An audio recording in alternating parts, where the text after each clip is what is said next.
Hello, I've been inspired by doing an Instagram live video to start videoing on Instagram myself in my feed and post something that I've been wanting to do for a while. So why not start now? Because I've actually just made something, so I might as well share.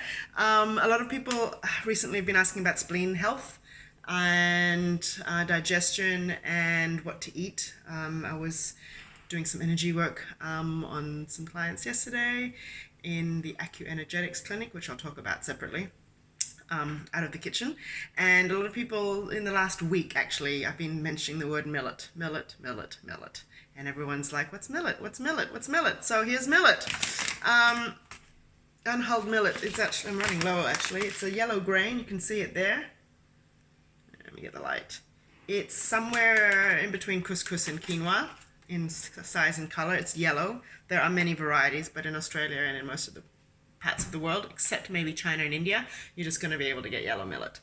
It's delicious. We put it in the whole grains section. Technically not, I believe. But anyway, it's really good for the stomach and the spleen. And if you're into 5 elements, it goes right into the late summer or earth element, which is all about balance, harmony, and one of the most important elements, because it's our stomach, spleen, our whole digestion centers around there, and therefore you need balance there. And this is like the quickest meal in the world. You can have it for breakfast, lunch, or dinner, or in between, because I'm mixing with red lentils. So for those who don't eat enough beans and legumes, which is pretty much everyone, put these two together. You don't need to soak them. You just put them together. You wash them about 3 to 4 or 5 times in a pot. I don't have a fixed recipe for this, but I put about 3 tablespoons of each. You can play with it. This features in my upcoming ebooks that'll be out next year, and definitely in the spleen organ care. And so it's millet, red lentils, water, like you cook in porridge. And today I've added some pumpkin, which the spleen also really loves, for that natural sweetness. So think sweetness, think yellow, maybe some reds and oranges. That's the kind of colors that the spleen loves. Anyway, back to millet. Millet, red lentil porridge with a bit of pumpkin. And I'm going to add a little bit of salt. I'm using a lovely salt today, a sea salt with wakame seaweed. It's from Tasmania, so try and get local sea salt if you can. This is really funky actually. It's kind of off-white with speckles of green. So I've been cooking the lentils, I'll show you in a second, the lentils and the millet for about 15-20 minutes. I'm just going to put some salt and then show you what it looks like when it's bubbling.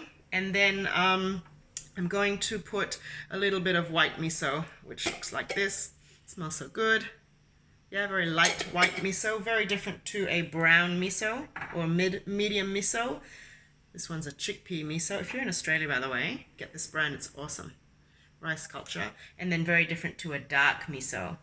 They call it a vintage miso.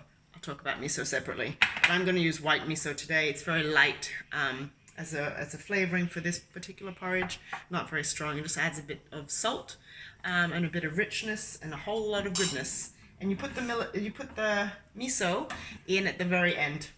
So you don't want to be boiling that and killing all the good probiotics in there. You want to turn off the heat. Now put it in about half a teaspoon at the end. So I'll just show you what's cooking in the pot. So there we go. Just the millet. You can't really see the red lentils. They go pretty soft quite quickly. So I'll post a photo in my stories of the raw ingredients and the finished porridge. And I hope you try it with millet, red lentils, water, a bit of salt. There is a bay leaf in there as well. And then you finish it with some miso. And yeah, you can have it sweet if you want. You can put soya milk and cinnamon, or you can add the miso and salt for a savory version. So I'm having this for lunch. You can have it, as I said, for breakfast or dinner. And you can add as much or as little water as you want. You can make it a little bit thicker, or you can make it a lot soupier and waterier, if that's a word. So yeah.